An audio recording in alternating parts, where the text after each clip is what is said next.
Saudi Arabia's legal system is unique. It's deeply rooted in Islamic law known as Sharia. Sharia is a comprehensive way of life. It encompasses prayer, diet, finance, and family matters. The Quran is the primary source for Sharia. Alongside the Quran, the Sunnah guides legal interpretations. In Saudi Arabia, Sharia shapes governance and justice. It holds a prominent place in the legal system. The government derives its legitimacy from Sharia. Sharia influences legal codes, judicial processes, and societal norms. To truly understand Saudi law, one must journey back in time. The origins of the current legal system can be traced to 1926. King Abdulaziz Al Saud conquered the Hijaz region, home to Mecca and Medina. He unified tribes under Islam and Sharia law. The discovery of oil in the 1930s led to modernization, establishing formal ministries and government bodies, aimed to bring consistency to the legal landscape. In the heart of the Arabian Peninsula, Islamic values aren't confined to scriptures. They permeate daily life. These values shape social interactions.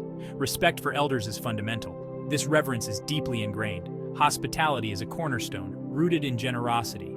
Guests are welcomed with coffee and dates. Family bonds are paramount. These values create a distinct cultural landscape. In Saudi Arabia, dress code is a visible reflection of the country's deeply rooted Islamic values, emphasizing modesty and tradition for both men and women. For men, the traditional attire is the thobe, a long, flowing white robe that symbolizes purity and simplicity. The gutra, a square piece of cloth, is commonly worn on the head, held in place by the agal, a black cord. This headwear not only serves a practical purpose in the desert heat, but also holds cultural significance. While Western clothing is becoming more common, especially among younger generations, the thobe remains a symbol of national identity and is widely worn. Women in Saudi Arabia are required to adhere to a strict dress code that mandates covering their bodies in public. The abaya, a long, loose-fitting black cloak, is the most visible symbol of this dress code. Public life in Saudi Arabia is governed by a set of social norms and Islamic values that emphasize respect, modesty, and gender segregation. Interactions between men and women who are not related are subject to strict guidelines.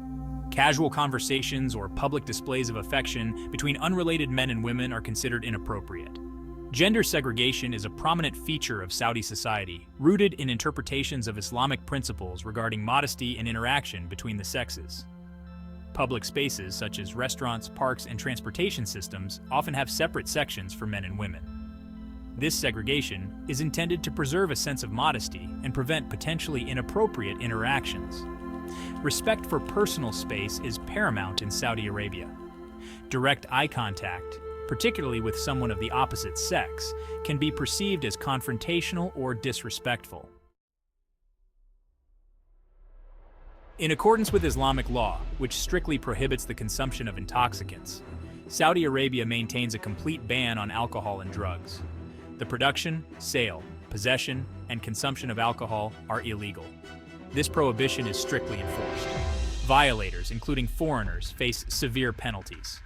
The Saudi government's stance on drugs is equally unwavering. Possession of even small amounts of illegal drugs can result in lengthy prison sentences, hefty fines, or even corporal punishment. Saudi Arabia's strict approach to alcohol and drugs reflects the country's commitment to upholding Islamic values and maintaining a society free from the perceived harms associated with these substances. Religious practices hold a central place in the lives of Saudis. Islam is not merely a religion, but a way of life that permeates every aspect of society. The 5 pillars of Islam form the foundation of religious observance. These pillars are the declaration of faith, shahada, prayer, salah, fasting during the month of Ramadan, Psalm, giving alms to the poor, zakat, and performing the pilgrimage to Mecca, Hajj, at least once in a lifetime for those who are able. Prayer is an integral part of daily life. Muslims are obligated to pray 5 times a day. The call to prayer, known as the Adhan, echoes from mosques across the country, signaling the designated times for prayer. During the holy month of Ramadan, Muslims abstain from food and drink from dawn till dusk. This period of spiritual reflection is observed with great reverence and is marked by communal prayers and acts of charity. Section 8, Women Behind the Wheel, Driving Laws and Evolving Freedoms. For decades, Saudi Arabia stood as the only country in the world that prohibited women from driving. This restriction, rooted in conservative interpretations of Islamic teachings and societal norms, became a symbol of the kingdom's limitations on women's rights and freedoms. However, in a landmark decision in 2017, King Salman issued a decree granting women the right to drive, signaling a significant shift in societal attitudes and a move towards greater gender equality. This historic change was met with both celebration and apprehension. Many hailed it as a long overdue step towards empowering women and granting them greater autonomy. Others expressed concerns about the potential impact on traditional family structures and social dynamics. The lifting of the driving ban was part of a broader reform agenda driven by Crown Prince Mohammed bin Salman's Vision 2030 plan. This ambitious plan seeks to diversify the Saudi economy and reduce its dependence on oil. Empowering women and increasing their participation in the workforce are key goals of this vision. Section 9. Digital Boundaries, Social Media, and Freedom of Expression.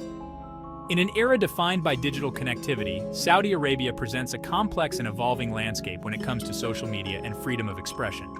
The kingdom boasts one of the highest rates of social media penetration globally. Platforms like Twitter, Snapchat, and YouTube are hugely popular among Saudi citizens, particularly the younger generation. However, this digital realm exists within the framework of the country's strict laws on cybercrime and online content. The Saudi government closely monitors online activities and has implemented measures to regulate online speech and content that it deems to be offensive, immoral, or a threat to national security. Criticism of the government, the royal family, or Islam is strictly prohibited and can carry severe consequences. Section 10. The Price of Transgression, Legal Consequences and Punishments. Transgressions of Saudi Arabia's strict legal code can result in a range of punishments. These consequences vary depending on the severity of the offense and interpretations of Islamic law.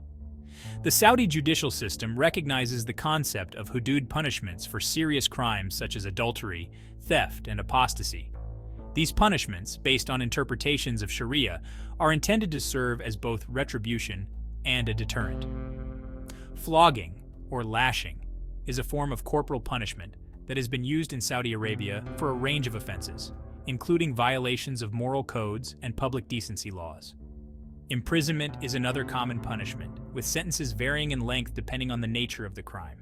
The death penalty is reserved for the most serious offenses, including murder, drug trafficking, and terrorism-related activities. Saudi Arabia has been criticized by international human rights organizations for its use of capital punishment and its human rights record. Section 11. Navigating the Workplace, Rules for Foreign Workers in Saudi Arabia. Saudi Arabia, with its booming economy and vast oil reserves, attracts a significant number of foreign workers across various sectors. However, navigating the Saudi workplace requires a keen understanding of the cultural nuances and legal regulations that govern employment for non-nationals. The kafala or sponsorship system has been a defining feature of the Saudi labor market. Under this system, foreign workers are required to have a Saudi sponsor, typically their employer, who is responsible for their visa and legal status within the kingdom. This system has been criticized for creating an imbalance of power between employers and foreign workers, making the latter vulnerable to exploitation and abuse. In recent years, Saudi Arabia has taken steps to reform the kafala system in an effort to improve working conditions for foreigners and attract skilled labor. Section 12. Tradition and Change, Understanding the Complexity of Saudi Law. In the heart of the Arabian Peninsula, Saudi Arabia stands as a nation where ancient traditions intersect with modern complexities. Its legal system, deeply rooted in Islamic law, Sharia, reflects this balance, serving as a testament to the enduring influence of faith. Beneath the surface of tradition, change is subtly reshaping the legal landscape. The lifting of the ban on women driving and the easing of restrictions on entertainment all point towards a nation cautiously navigating the path between heritage and change.